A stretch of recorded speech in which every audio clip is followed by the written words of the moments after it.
Good evening, YouTube. Hardball Crazy here. I'm coming back at you with a video. This video was not inspired by anything good. Actually, it's bad. Some passings, some for baseball and beyond. So I thought I'll talk about a few things and show off a few cards regarding that. First of all, on Monday, you probably know by now that actor Jerry Stiller passed away. The father of actor slash comedian Ben Stiller. You know my Jerry Stiller from King of Queens and one of my all-time favorite shows, Seinfeld. George Costanza's father, Frank. Uh, Great character in that show.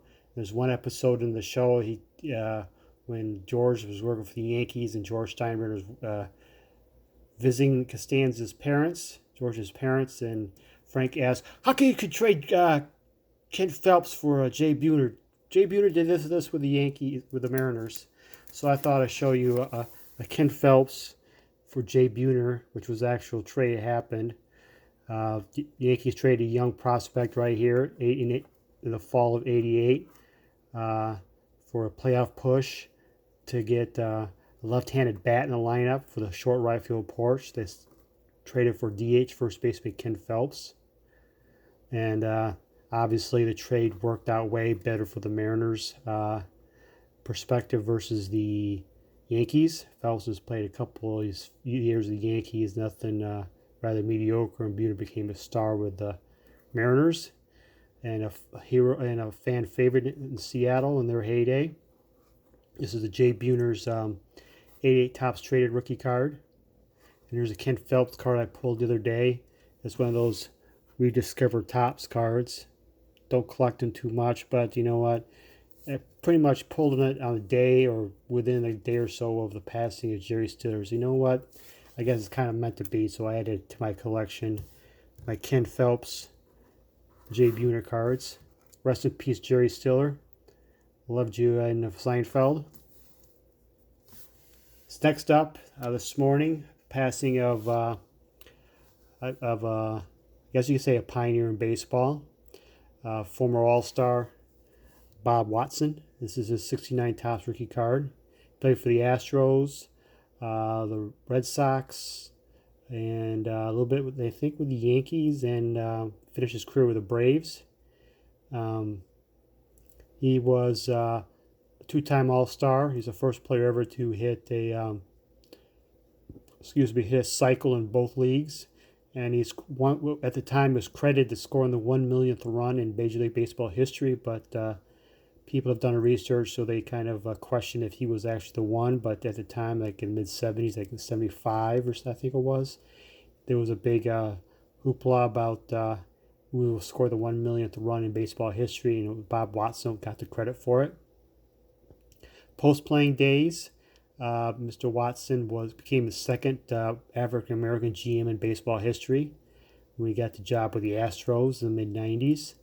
The Yankees pride and way with Houston, and he became the GM of the Yankees, and he became the first African American GM to win a World Series when he was GM for the Yankees in '96 Yankees. Of course, that was the year the first Yankee championship since '78. So Bob Watson, that post Yankee GM, he worked in the baseball front office in Major League Baseball headquarters. He died of liver ailment, nothing of COVID related, but he was a liver ailment, so he was on dialysis for a while. Mr. Bob Watson, rest in peace. He had a great career in baseball.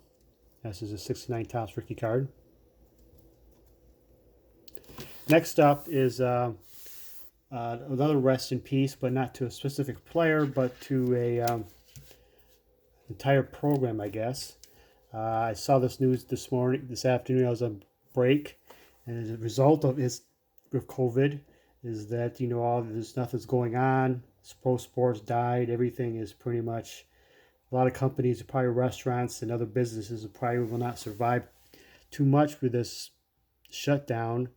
And with college sports, some of especially the smaller programs, smaller schools, they have to pare down just to make budgets. And today, Bowling Green State University out of Bowling Green, Ohio, of the MAC, said today, effective immediately, they have getting rid of the baseball program. Baseball program no longer. Um, I'm saddened by this because I'm a baseball fan, even through the college ranks. Um, I'm sure there's other schools that probably will do the same because the baseball is not a revenue sport, and the basketball and football programs uh, pay for a lot of the college non-revenue sports. So if football don't get any revenue for football or basketball or anything like for the in-state tournaments, NIT tournaments, and bowl games and football season tickets and all that type of stuff, and people going to games, they're not that funds the baseball, the field hockey, the volleyball, track and field, golf, tennis, whatever the non-revenue sports. So that's going to have come this fall, if there is a football with no fans in, or maybe they're half a stadium, or just a few games with no fans in, it's going to be a huge detriment to the other programs in the college ranks. So today, Bowling Green University said goodbye to baseball. I hope maybe they'll come resurrect in a few years. But Bowling Green University has produced 29 major leaguers. The most notable is one of my favorite pitchers of the 80s and 90s, Mr. Earl Hershiser. This is his Fleer, Donruss, and Topps rookie cards. I'm sure you're all quite familiar with them. Other notable players from Bowling Green is Roger McDowell, Nolan Rimo, Andy Tracy, Doug Bear, the '84 Tiger fame, old New York Giant Johnny Antonelli, and Roger McDowell, Grant Jackson. I'm not sure why I can't remember what your name first, but they're all put to school at Bowling Green. So I'm kind of saddened by that. One other Earl Hershiser card in my collection. It's a pre-rookie card regional, because I love my rookie card regionals. It's an '84 Police Dodgers. Came out the year before his rookie card. Oversized card. Mr. Hershiser, Bulldog. I always enjoyed watching him pitch. I remember his breaking Drysdale shutout streak in the '80 World Series quite vividly. I'm always a fan of the pitchers that are pitchers who want to go 8-9 innings, complete games, and still to this day, they're still my favorite pitchers, who are the pitchers who want to are pissed at the manager to take them out, and not so much the guys who gets their 6 innings working and love to leave it to the bullpen, because I'm not a fan of the bullpen. I love the old school bulldog, if you will, pitchers of who wants to go the distance, and Hershiser was definitely one of those. Fine pitcher. That's my Earl Hershiser collection. I'm looking for the 1995 Upper Deck card with the Indians. It's a trade-in where you send in cards and get traded cards back. I'm looking for that card of Hershiser and Indian. I want to get decent Indian cards of them. So there it is. That's my video. Rest in peace to Mr. Jerry Stiller. Rest in peace to Bob Watson, and rest in peace to the Bowling Green baseball program. Hope you enjoyed your weekend here, everybody. Stay safe. Weather's starting to warm up here in the Midwest. I'm happy to see that, and enjoy the rest of the night, and thank you for watching.